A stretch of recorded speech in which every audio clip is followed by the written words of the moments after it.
આજે મારે તમને પણ પગે લાગવું હતું કળ સમજી. તમે પણ મારા ગુરુ છો. હવે તમે પૂછશો એવું કેમ? તો જવાબ છે, હું તો બસ મારી ભક્તિમાં લીન હતી.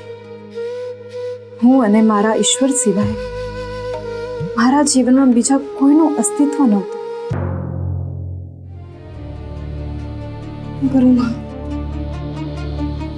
ગુરુમાં મને ક્ષમા કરી દો. મારી ગંભીર ભૂલ થઈ ગઈ કે મેં તમને ગામમાં બોલાવ્યા અને એ લોકોએ તમારું આવું અપમાન કર્યું. મારા કારણે મારી બહુ મોટી ભૂલ થઈ ગઈ. પણ મને એ નથી સમજાતું કે એ લોકો જ્ઞાનની નદીને છોડીને ખાબોચાની પૂજા કરવા કેમ લાગ્યા છે. હું એ લોકોને ના સમજાવી શકી કે સાચો ધર્મ કોને કહેવાય, સાચો ગુરુ કોને કહેવાય. હું નિષ્ફળ ગઈ માં. મારા કારણે એ લોકો તમારી સાથે અત્યંત ખરાબ વર્તન કર્યું છે. મારા કારણે મને ક્ષમા કરી દો. ગંગા દીકરા, તને ખબર છે આજે એ લોકોએ મારા ગળામાં ચપ્પલની માળા કેમ પહેરાવી? મારા કારણે બધું થયું છે. આજ તારે સમજવાનું છે ગંગા દીકરા, કારણ કે મેં એમને કહ્યું કે ચમત્કાર જેવી કોઈ ચીજ નથી હોતી. લોકોના આશ્રિત ન રહો. તમે સાચું જ કહ્યું ને માં. પણ દીકરા, લોકોને એ નથી સાંભળવું જે સત્ય છે. લોકોને તો એ સાંભળવું છે જે તેઓ સાંભળવા માંગે છે.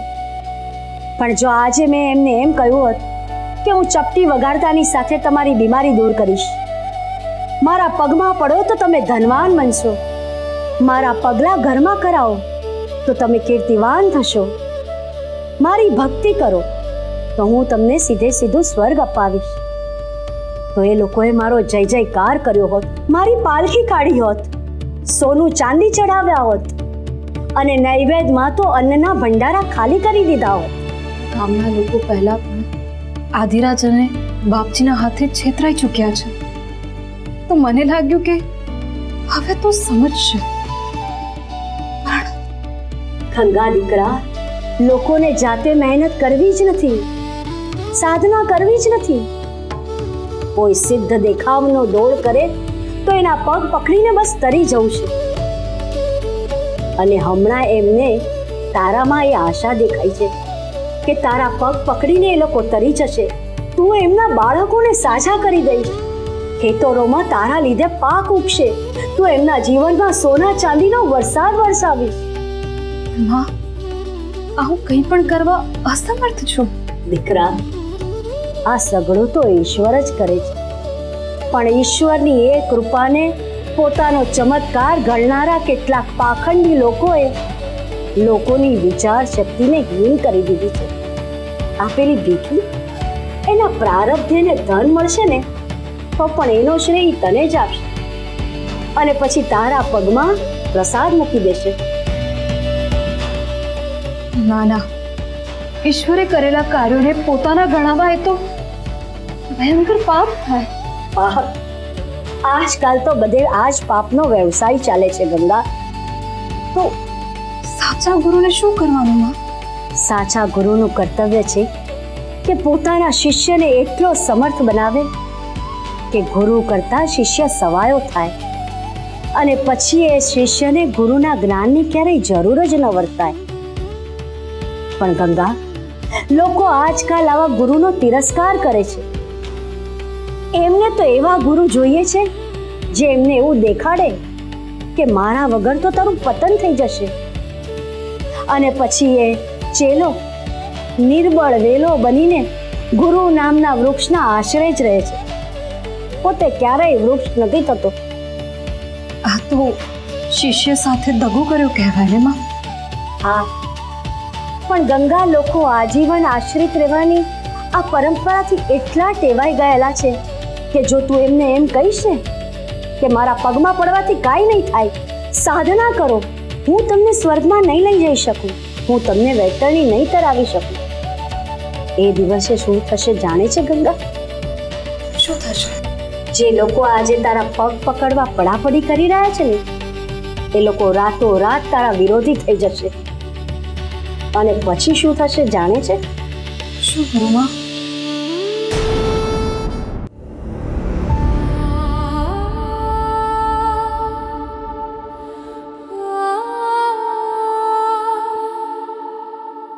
શું કરો છો ગુરુમાં?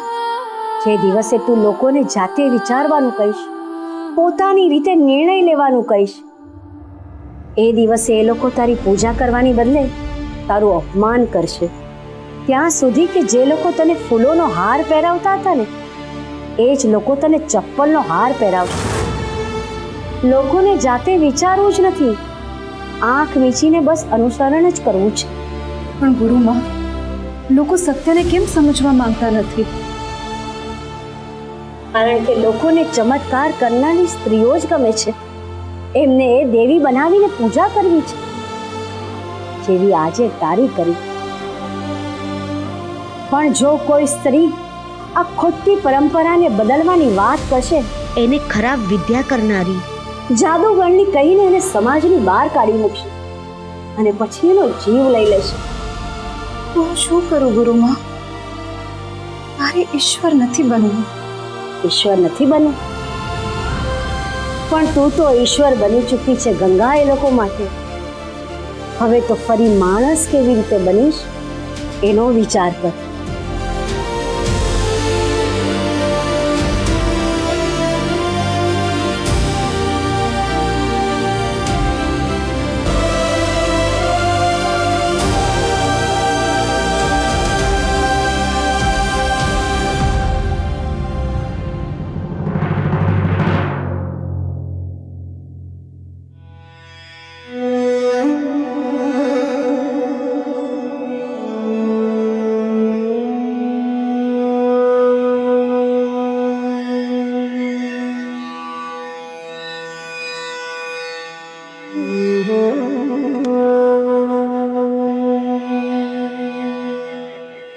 ગંગા, વાહ બેટા, હા શું કરો છો તમે? મારા પગ કેમ દબાવો છો?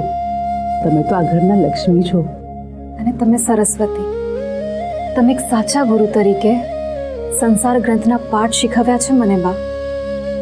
આ સંસાર ગ્રંથમાં આખા સંસારનું સઘળું જ્ઞાન છે. જીવન જીવવાની સાચી રીત છે. હા, ચૂલો સળગાવો, રોટલા ઘડવા એ કઈ જ્ઞાનની વાત છે? તમે પણ શું મારા ખોટા ખોટા વખાણ કરો છો? ના બા, ઘણીવાર તમે મને ઘરકામની નાની નાની વાતોમાં સંસારનું જ્ઞાન આપ્યું છે. બા, મેં તમારા પગ ગુરુ તરીકે દબાવ્યા છે, તો મને સંસારનું કંઈ જ્ઞાન આપો ને. મને શું આવડે? આપો ને. પણ ગંગા, એક માં જે લાડુ બનાવે ને, એમાં આખા સંસાર ગ્રંથનું સીધે સાદું જ્ઞાન આવી જાય છે. એ કેવું જ્ઞાન બા? જુઓ, કકરો ઘઉંનો લોટ એટલે કે પુરુષ, અને હુંફાળું પાણી એટલે કે હૂંફ આપતી સ્ત્રી, એ બંને બે એક થાય એટલે કે સ્ત્રી અને પુરુષનું મિલન, અને પછી બને લોટના લુવા. હા બા, આ વાતો તમે એકદમ સાચી કહી. બેટા, સંસાર કંઈ સરળ નથી. દુઃખનો આકરો તડકો આવે એટલે કે લોટના લુવા, એટલે કે પતિ પત્ની બંને ઉકળતા તેલમાં તળાવવું પડે, સંસારની ખંડણીમાં ખંડાવવું પડે, જીવનમાં આખું પાખું બોલાય નહીં અને આખું પાખું ખવાય નહીં. નિયમ મુજબ ચાળને ચડાવવું પડે, અને સમય જાય એમ બંનેની લાગણીનું ચૂરમું બની જાય. જોયું ને બા, મેં કહ્યું હતું ને કે આ સંસાર ગ્રંથ છે. આગળ. તડકો છાંયડો, ખંડાયા બાદ ચૂરમું પાછું અલગ થઈને દૂર થવા લાગે. જેવું લગ્નના અમુક વર્ષો પછી પતિ પત્ની ઝઘડવા લાગે છે. તો ઝઘડો થાય ત્યારે શું કરવાનું? ત્યારે સ્ત્રીએ સ્નેહ એટલે કે ઘી અને સંબંધની મીઠાશ એટલે કે ગોળ, વિખેરાઈ રહેલા ચૂરમાને એક સૂત્રમાં બાંધી ને નાના નાના લાડુ બનાવવા. અને એ થયા સંતાનો. એટલે સંતાનો આપણને એટલા મીઠા લાગે છે. ગોળ એટલે કે વધુ પડતી લાગણીને લીધે સંતાનો આકરા ન થઈ જાય કે પછી નહીં એવા ન થઈ જાય એટલા માટે ખસખસ રૂપી સંસ્કારો દેવા પડે. એટલે કે કાન આંબળવાને શિક્ષા કરવી, ખરું ને? એકદમ બરાબર. પણ સંસ્કારી બાળકને પ્રોત્સાહન રૂપે સૂકા મેવા આપવાના. તેથી આપણા સંતાનો અને લાડુ બંને ડૂબી ઉઠે. બા, પહેલો ગુરુ એ માં. આ કોઈએ સાચું જ કહ્યું છે.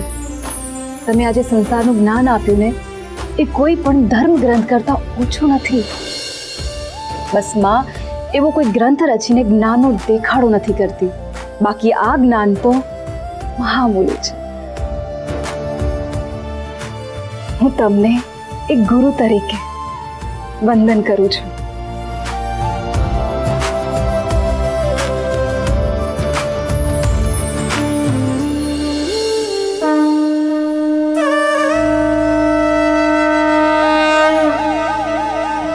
આપણે પોતાની જાતને જ નહીં, પ્રિયજનને પણ ઈશ્વરને સમર્પિત કરી દેવું. પ્રિયજન તરફનો અતિ મોહ. બસ બસ, બધું તરત જ નહીં થાય, પણ હું પ્રયાસ કરીશ.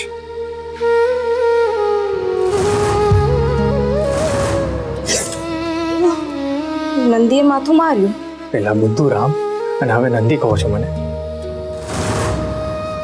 આજે મારે તમને પણ પગે લાગવું હતું, કરસનજી. તમે પણ મારા ગુરુ છો. હવે તમે પૂછશો એવું કે? તો જવાબ છે, હું તો બસ મારી ભક્તિમાં લીન હતી.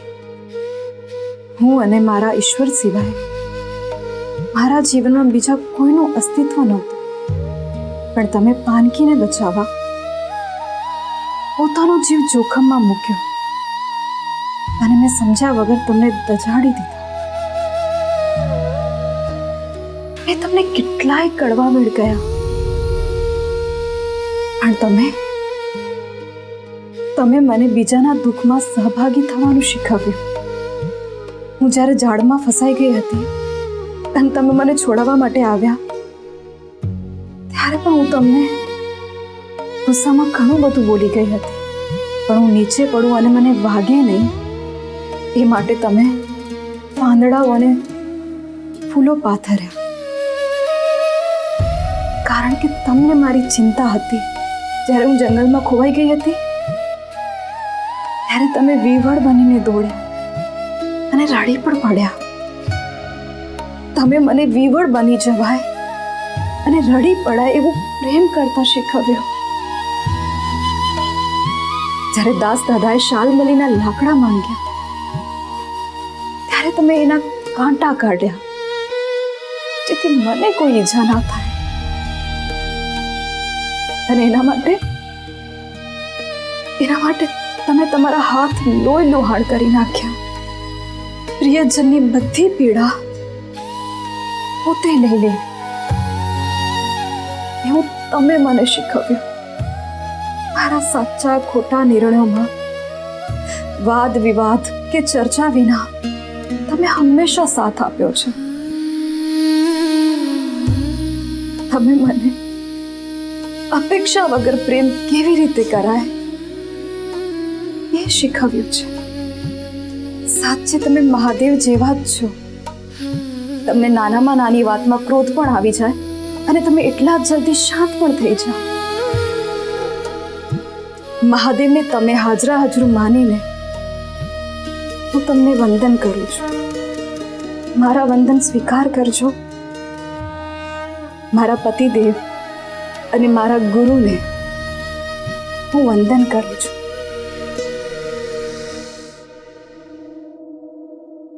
હા આર્યા, આટલી રાત પરોતે કેમ આવ્યો છે તું? કંઈક ખરાબ સમાચાર છે? ના ના બા સાહેબ, બેસો ને તમે, બેસો બેસો. હાલે બેસી ગઈ. આર્યા, હા તું શું કરે છે? તારું ચસકી ગયું છે કે શું? ના બા સાહેબ, આજે જ્યારે ગુરુ પૂર્ણિમાની ઉજવણી થતી હતી ને ત્યારે છે ને હું ઝાડ નીચે બેસીને વિચારતો હતો કે મારા ગુરુ કોણ. અને પછી છે ને બા સાહેબ મને તમે યાદ આવે એટલે તમને પગે લાગવા આવ્યો છું બા સાહેબ, પગે લાગવા આવ્યો છું. એ બા સાહેબ, તમને યાદ છે હું તમારા માથામાં આમ તેલ નાખીને માલિશ કરતો ત્યારે તમે મને કહેલું કાન ખજૂરો બનવાનું ને માણસના કાનમાં ઘૂસી જવાનું અને મીઠો ડંખ મારીને માણસનું મગજ કોતરી ખાવાનું તાર કાઢીને. અલ્યા, આનો અર્થ તો એવો થયો કે લોકોના મગજમાં આપણી વાત એવી ઘુસાડી દેવાની અને પછી એ લોકોને આપણા કાબૂમાં કરી લેવાના. હા બા સાહેબ, મને છે ને એ બહુ પછીથી સમજાયું. એટલે છે ને બા સાહેબ, હું રસ્તા ઉપર આવતા જતા લોકોને છે ને રામ રામ રામ રામ કહીને માથું નમાવતો દાર કાઢીને. ના, મને આવું બધું ના ગમે. અરે આપણે રાજા થઈને પ્રજાને આવી કઈ માથે ચડાવાઈ ગઈ? હા બા સાહેબ, બસ આજ તમારી વાત મને યાદ રહી ગઈ કે આ ભિખારા અને ગરીબડાઓને તો ધુતકારવાના. જો એ લોકોને વધારે ભાવ આપીશું ને તો એ લોકો આપણને એમના જેવા સમજશે ધાર કાઢીને. અને બા સાહેબ, હું એ લોકોને પણ છે ને આમ ડરાવતો ધમકાવતો ને તમારું નામ લઈને ધમકાવતો એ લોકોને. એટલે એ લોકો છે ને મને જે હરિયા કહીને બોલાવતા હતા ને એ બંધ કરી દીધું ને. હરિરામભાઈ કહીને બોલાવવા લાગ્યા ધાર કાઢીને. એટલે જ કહું છું, મારી વાત માનતો જા. મારો છું ને બા સાહેબ, કોઈ મારા પર ઉપકાર કરે ને તો હું એનો આભાર કદી માનતો જ નથી દાર કાઢીને. કારણ કે તમે જ મને શીખવાડ્યું છે કે અરે એમાં ઉપકાર છે નો.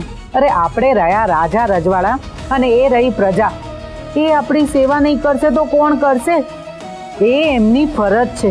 જો આપણે હંધાઈનો આભાર માનીએ ને તો આપણે નીચા કહેવાઈએ. બસ બા સાહેબ, હા તમારી શિખામણ તો છે ને હું આ દિવસ સુધી ભૂલ્યો જ નથી.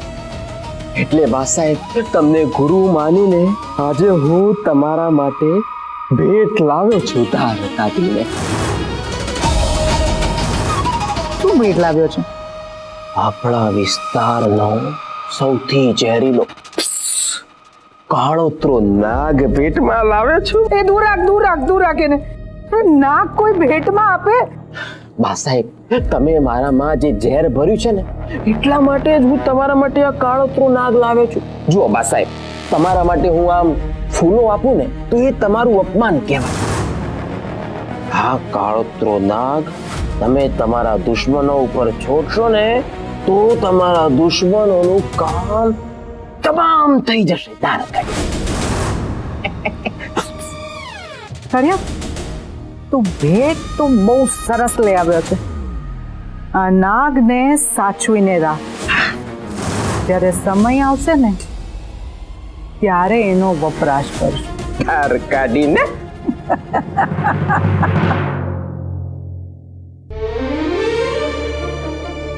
જે દિવસે તું લોકોને જાતે વિચારવાનું કહીશ, પોતાની રીતે નિર્ણય લેવાનું કહીશ, ત્યાં સુધી કે જે લોકો તને ફૂલોનો હાર પહેરાવતા હતા ને એ જ લોકો તને ચપ્પલનો હાર પહેરાવશે.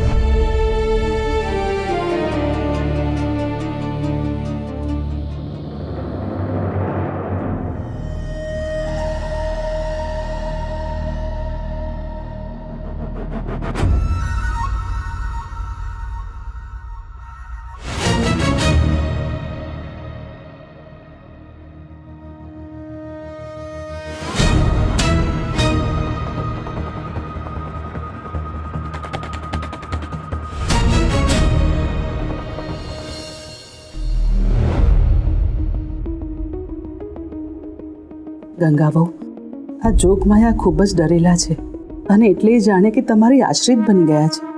એક નાનો બાળક જેમ પોતાની મા વગર જે વિના શકે, હમણાં આ પાનબાઈની એ જ સ્થિતિ છે. કેવો પાલવનો છેડો પકડીને સૂઈ ગયા છે. આ પાલવનો છેડો એમને પોતાનું સુરક્ષા કવચ લાગે છે. આ ચિંતાની વાત છે ગંગાબહુ. પાનબાઈ પોતાની જાતે જીવવાનું જ ભૂલી ગયા છે. જો આમ જીવનભર તમારો છેડો પકડીને ફર્યા કરશે તો આ પાનબાઈને જે ક્ષણે એમ લાગ્યું ને કે તમે એમનાથી દૂર થઈ રહ્યા છો, એ તમારા વગર નહીં જીવી શકે.